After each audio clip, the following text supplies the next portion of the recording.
حضور نے ہمیں پتہ کیا بتایا تھا؟ نبی کریم علیہ السلام نے ہمیں کہا تھا کہ دوزخ سے بچ جاؤ چاہے کھجور کا ایک ٹکڑا صدقہ کر کے بچ جاؤ، یہاں سے شروع کرو سخاوت۔ اور حضور نے فرمایا جب گوشت پکاؤ نا تو شوربہ زیادہ کر لو، ذرا اپنے پڑوسیوں کو بھی تھوڑا سالن دے دو، یہاں سے سخاوت شروع فرمائی۔ ہم نے نا کچھ لوگ ایسے ہیں جن کا خیال ہے کہ دینا میرے ذمے ہے ہی نہیں، میں تو نہیں نا اب سخاوت کرنی، وہ کوئی اور کرے گا۔ اور میرے عزیز امام غزالی فرمایا کرتے تھے اللہ تو بندے کے گمان کے قریب ہوتا ہے، تو دینے کا مزاج تو پیدا کر، رب توفیق بھی عطا فرمائے گا، تو آغاز تو کر۔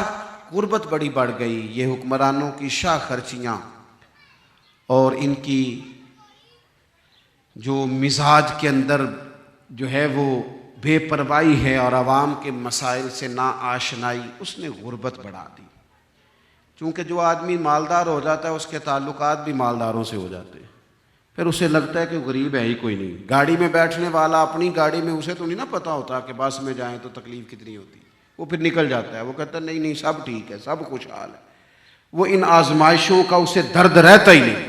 تو اس رمضان میں کوشش کریں انتہائی پردے کے ساتھ، انتہائی خیال کے ساتھ آپ کے عزیزوں میں، محلے داروں میں اور جاننے والوں میں اگر کوئی ایسے لوگ موجود ہوں جو تکلیف کا شکار ہیں تو وقت پر، یعنی 27 رمضان کا انتظار نہ کریں، ٹائم پر ان لوگوں کے ساتھ خیر کا رویہ کریں۔ یہ نبی پاک کی پسند ہیں۔ یہ جو چند باتیں میں نے محبوب پاک علیہ السلام کی پسند کی آپ کے سامنے رکھی ہیں، امید کرتا ہوں کہ آپ ان پر توجہ فرمائیں گے۔